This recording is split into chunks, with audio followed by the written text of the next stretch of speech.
بك وأشكرك وأشكر تلفزيون السودان في هذه السهرة المباركة التي تعم كل العالم ويستمع لها المشاهد السوداني، وأنا سعيد بهذا اللقاء.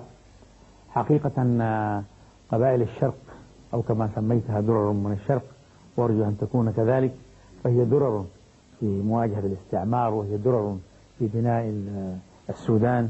وكما تفضل أخي لواء، هذا تاريخ البعض قد لا يعرف عن هذه القبائل، سواء أنها قبائل حدودية مهملة الجوانب، ولكن هذه القبائل لها تاريخ قد امتد قبل الإسلام. الناس دخلوا، العرب دخلوا البلد كلهم عرب، الناس دي أصول المناطق البجاوية كلها فيها هندندوة والبن عامر والأمار وبشارين، كلها أصول عربية أصيلة تجدها من لغتها ومن تراثها، حتى هذا التراث الذي أمامنا الآن، وحتى تقاليد والعادات. احنا كنا بنستمع قبل شوية جزء من التراث كيف يقيمون الأعراس. أنا جالت بي الذكريات، فقد قضيت صبايا وشبابي في البادية وسط أهلي أرعى الإبل والغنم فأنا عشت تلك الفترة، فهيجت في ذكريات، ولكنني ربطتها بالعروبة والعرب، بل ربطتها بالإسلام وبرسول الله صلى الله عليه وسلم، وسأريكم ذلك فعلا وقولا. نحن عندما نبدأ بالمغرب في زفاف العريس، كما رأيت كيف يزفون العريس إلى دار أو العروس إلى دار زوجها، يقولون بسم الله وبالبركة، بسم الله وبالبركة. هذا النشيد بسم الله لغة عربية وبالبركة. ثم يقولون بعد أن يصلوا هنالك إلى بيت العروس تبدأ الأهازيج والأنشودة. تعرف ماذا يقولون؟ يقولون ما قال الصحابة عندما تزوج صحابي مهاجر من الأنصار. قالوا ماذا نقول يا رسول الله؟ قال قولوا لهم جئناكم جئناكم حيونا حيونا. تذكر هذا الحديث؟ فقال الأنصار بماذا نرد يا رسول الله؟ قال قولوا لهم عمارا ثمارا تقبل يا رب لبيك اللهم لبيك. تعرف كيف نقولها بالرطانة احنا هنا؟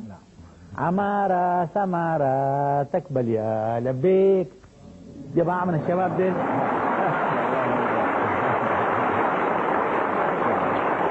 جماعة من الشباب ديل ما عاصروا الحاجات دي، ونحن التراث جبناه من وين؟ بن عامر جابوه من الرسول صلى الله عليه وسلم، انتقل الرسول ما جاء هنا. عشان تعرف ارتباطهم بالصحابة وبالمهاجرين وبالأنصار وبالعروبة. بن عامر كانوا تلقى في الحديث وفي التراث، يعني حسن يقول احنا عمارة ثمارة تقبل يا لبيك، الناس ذاته ما يفهموها، لكن لو تتمعن فيها هي قول رسول الله للصحابة قولوا لهم عمارا ثمارا تقبل يا رب لبيك اللهم لبيك. نحن نقول عمارة ثمارة تقبل يا لبيك باللهجة. التحريف عن لغتنا زي ما تفضل سعادة اللغة كلها عربية. والبن عامر كانوا يسكنوا أغلب سكناهم بعد أن هاجروا من قديم الزمن من بني قحطان ودول من اليمن، حيث كان جد رسول الله برضه من اليمن، فسكنوا في شمال المدينة، والآن ينتشرون في المدينة في الحجاز. الآن قبيلة البن عامر التي هي في السودان والتي لا يعرف عنها السودانيون كثيرا لأنها قبيلة حدودية وهكذا مشتركة الولاء وهذه الألفاظ الرخيصة الذي يقولها الجهلاء. القبائل الحدودية هي أهم قبائل الآن تنتشر. قبيلة البن عامر منتشرة في كل ربوع العالم العربي، وإليك الدليل هي في شمال المدينة، وهي إلى أن تصل حدود أبو ظبي، وحاكم أبو ظبي من إحدى فروع قبائل البن عامر الموجودة الآن، وكذلك في اليمن، وكذلك في فلسطين، وكذلك في مصر هي تجاور بني تغلب، وكذلك رأيت على حدود الإسكندرية التقيت ببعض القبائل وهم يسمونهم هنالك أولاد علي، ينتمون إلى العامريين، وكذلك تنتشر في السودان. وقبل 4 أو 5 أيام لو استمعتم في هذا البرنامج أو مثل هذا البرنامج كنت أستمع إلى سفير المملكة، إلى قائم بالأعمال الأردني، القائم بالأعمال هنا ماذا قال؟ قال لفت نظري أنه هنا في قبيلة كبيرة اسمها البن عامر، وهذه أكبر قبيلة، الثاني أكبر قبيلة عندنا في الأردن، فتتبعت آثارها فوجدت أن هؤلاء الناس من أولئك الناس أيضا في الأردن.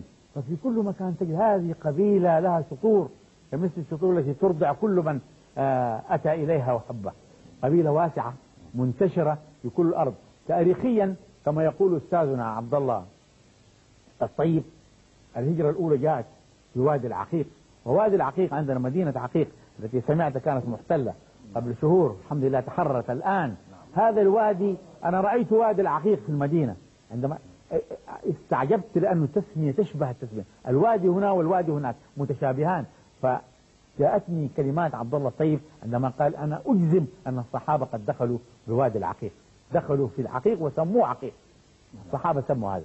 وكان يقول أنه دليل عروبة هذه المنطقة وأصلها كلمة العين، فأنت تجد عقيق، عقيتاي، عيتربة، كل العين، لا ينطق العين إلا عربي أصيل، عيت، عين، كله بالعين. هذا يثبت مدى ارتباط هذه القبائل ومناطقها بالعروبة. مواجهتنا للاستعمار، وهذه القبيلة تاريخها معروف في معركة طوكر ومعركة تاماي، فرسان البن عامر وفرسان الكميراب هم الذين كانوا يمتطون الخيل. لم يكن أحد من الغرب كما يدعي البعض وصل لوقت ذاك هناك. كل الذين كانوا يحاربون مع عثمان دقنة، المهدية ما انتهت في السودان هنا، 16 سنة بعد نهاية المهدية عثمان دقنة كان يحكم في الشرق، لم تقع راية الإسلام أبدا، استمرت مع هذه القبائل، كل القبائل كانت في الشرق